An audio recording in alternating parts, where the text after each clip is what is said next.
يا مساء الخير ومساء الفل على كل حبايبي الحلوين. ازيكم يا حبايب قلبي؟ عاملين ايه؟ يا رب تكونوا بخير جميعا، اللهم امين يا رب العالمين. فيديو النهارده بقى يا حبايبنا، احنا النهارده عملنا صينيه الكنافه. انا عملت نصها ساده ونصها محشي. طبعا انا قلت ايه عشان ارضي جميع الاطراف. عايزه اقول لكم صينيه الكنافه بتاعتنا طالعه روعه. اهم حاجه يا حبايبنا تابعوا معانا الفيديو للاخر، ما تنسوناش في الشير واللايك وعلامه الاشتراك. يلا بينا يا حبايبنا نقول احنا عملنا صينيه الكنافه بتاعتنا الحلوه دي ازاي. نسمي كده يا حبايبنا الاول ونصلي على سيدنا محمد وعلى اله وصحبه اجمعين. بص طبعا اول حاجه يا حبايبنا بنعملها الشربات بتاع الكنافه. ادي معايا اول كوبايه، انا بحط كوبايتين سكر، وادي تاني كوبايه بنفس الكوبايه اللي معايا بيها يا حبايبنا. هنحط كوبايه ونص من الميه. ادي كده كوبايه وادي النص. مش هنقلب بقى يا حبايبنا السكر بتاعنا لغايه لما هو يغلي ويدوب لوحده، وبعد كده نرجع بقى نوطي ونشوف هنضيف عليه ايه. كده يا حبايبنا اول ما السكر بتاعنا اهو دب في الميه، هنزل بقى كده بذره ملح ليمون. دي بتحافظ على ان الشربات بتاعنا ما يسكرش وفي نفس الوقت ما يغمقش. وطبعا ايه هقلب الملح ليمون. بصوا بقى يا حبايبنا، انا المره دي بديل الفانيليا. انا مش هعمل الشربات بتاعنا بالفانيليا، انا هعمله بالقرفه. معايا كده عود قرفه، هبدا احطه. ده بيدي طعم حلو قوي قوي للشربات، وتغيير كمان في طعم الكنافه اللي احنا بناكلها. هنزل بيه كده اهو على الشربات بتاعنا، وهنبدا بقى بعد كده بقى يا حبايبي. بصوا انا هوطي على الشربات بتاعنا عشان الشربات بتاعنا ما يسكرش من الجناب، وهسيبه لمده من 7 ل 8 دقائق على النار تكون متوسطه. يعني يبقى الشربات بتاعنا في التقل المعقول، ما يتقلش مننا قوي عشان الكنافه بتاعتنا ما تبقاش ناشفه. عايزينه في الوسط. 7 8 دقائق كده هدفع له كده من حبايبنا. انا مش هحط فانيليا لان طبعا حطيت زي ما وريتكم عود قرفه. طبعا عايزه اقول لكم القرفه دي بتدي طعم جميل قوي قوي للشربات بتاعنا. كده بقى يا حبايبنا 7 دقائق او 8 دقائق هقفل عليه. يبقى كده احنا خلصنا الشربات بتاع الكنافه بتاعتنا، ولازم تغطوه يا حبايبنا زي ما قلت لكم. صح حبايب قلبي، هنا انا معايا نص كيلو كنافه. دي كنافه قالي، انا حطها في الفريزر بقالها يومين طبعا عشان لما نيجي نكسرها تبقى سهله، او نفتفتها تبقى سهله التكسير. يكون لو بتبقى طريه بتبقى صعبه شويه. فزي ما انتم شايفيننا كده اهو هنبدا نكسر الكنافه بتاعتنا يا حبايبنا. بصوا بتبقى سهله جدا بصوا شايفين؟ بصوا زي ما شايفين كده هي بتتكسر بسرعه جدا. طبعا دي علشان الكنافه بتاعتنا متفرزه. لو كانت طريه كانت يعني هتتعبنا شويه في ان احنا يا اما ان احنا كنا هنقصها بقى بالمقص.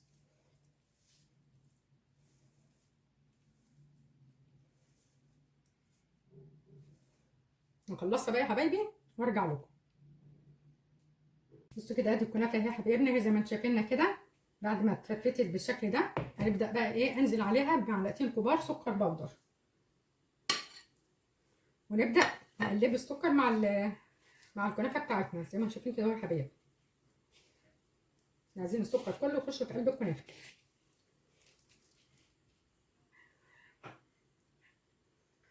حبايبنا انا بعد ما قلبت كده السكر مع الكنافه، معايا هي كوبايه سمنه هنا مسيحاها. كوبايه السمنه بتاعتنا لازم تكون يا حبايبنا ريحتها كويسه، يعني ممكن تكون مثلا بلدي مخلطينها مع صناعي. دي برضو دي حاجه ترجع لكم يا حبايبنا. طبعا هي كل ما بتكون السمنه بتاعتنا ريحتها كويسه بتدينا طعم حلو قوي قوي للكنافه. فانا زي ما شايفين كده هنزل بيها على الكنافه اهو. هخلي بس حبه صغيرين احطهم على وش الصينيه، يعني دوبك خليت معلقتين كده واحطهم على الصينيه من فوق. وهنبدا بقى نقلب الكنافه بتاعتنا. انا عايزه السمنه كلها تخش في قلب الكنافه.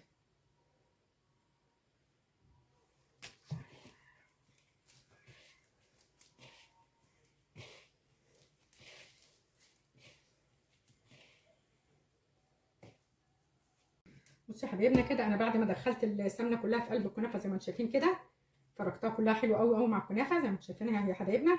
انا بقى المره دي هحطها في صينيه مقاس 26. الصينيه بتاعتنا يا حبايبنا زي ما انتم شايفين كده انا مغلفاها كلها بالسمنه. وطبعا لازم نغلفها حلو بالسمنه علشان الكنافه بتاعتنا ما تلزقش. انا هنزل بقى الاول دلوقتي كده بنص الكنافه بتاعتنا، مش هنزل بالكنافه كلها. بسم الله الرحمن الرحيم.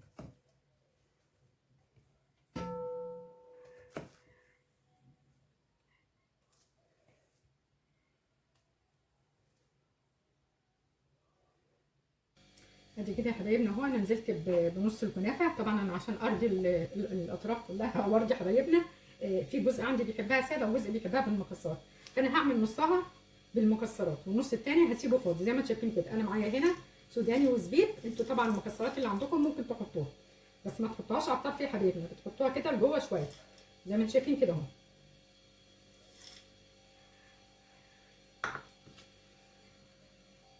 زي ما انتم شايفين كده يا حبايبنا، انا حطيت نص الصينيه كده بالمكسرات والنص التاني سايباه فاضي. هبدا بقى انزل ببقيه الكنافه بتاعتي كده. دلوقتي بنزل بقى ببقيه الكنافه على الصينيه بتاعتنا.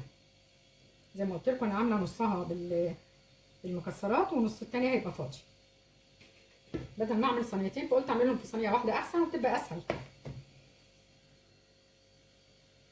كده. انا نزلت ببقيه الكنافه. هنبدا بقى نسوي الصينيه بتاعتنا. احنا عايزين الصينيه بتاعتنا تبقى كلها يا حبايبنا متساويه. بس يا حبايبي كده انا بعد ما سويت الصينيه بتاعتنا بكتب كده كيس، وهنزل عليه بصينيه ثانيه على اساس ان انا اضغط الكنافه بتاعتنا. انا طبعا حطيت الكيس لان يا حبايبنا الالومنيا مع السمنه بتعمل سمار، فيكون لو استانلس مش محتاجين الكيس. انا طبعا عشان الصينيه بتاعتي الومنيا اضطريت ان انا احط الكيس، وهبدا اضغط على الكنافه بتاعتنا زي ما انتم شايفين كده يا حبايبنا. احنا عايزين الكنافه بتاعتنا تبقى متساويه.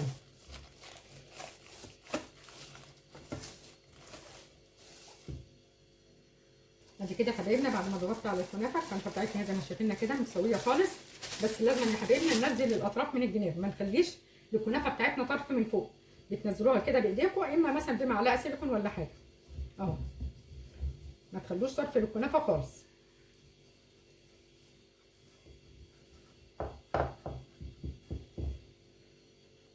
بصوا بقى يا حبايبي كده شويه السمنه بقى اللي انا كنت سايباهم الاخرين في الكوبايه، هبدا انزل كده عليهم على الوش كده بسيط.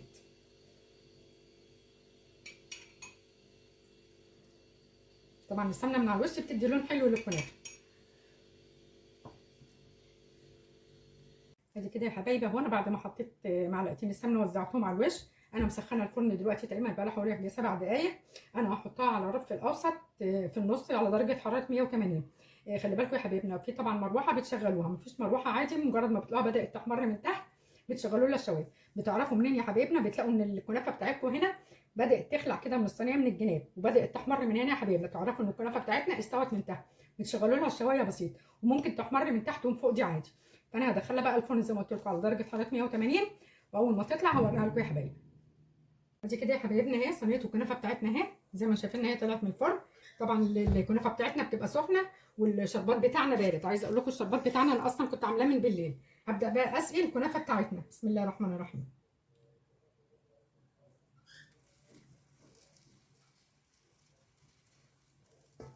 كده يا حبايبي بقى هنبدا نقلب صينيه الكنافه بتاعتنا. بسم الله الرحمن الرحيم. بسم الله الرحمن الرحيم.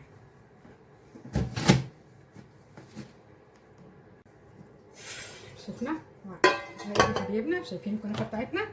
شايفين شكلها كلها؟ بسم الله ما شاء الله كلها لون واحد اهي. الكنافه بتاعتنا زي الفل. دي طبعا يا حبايبنا كده صينيه الكنافه بتاعتنا بعد ما قلبناها هنبدا نقطعها. عايزه اقول لكم ان هي لسه سخنه، بس طبعا هنقطع منها قطعه كده. انا ما بقدرش استنى بصراحه، بحب اكلها وهي سخنه. بسم الله الرحمن الرحيم.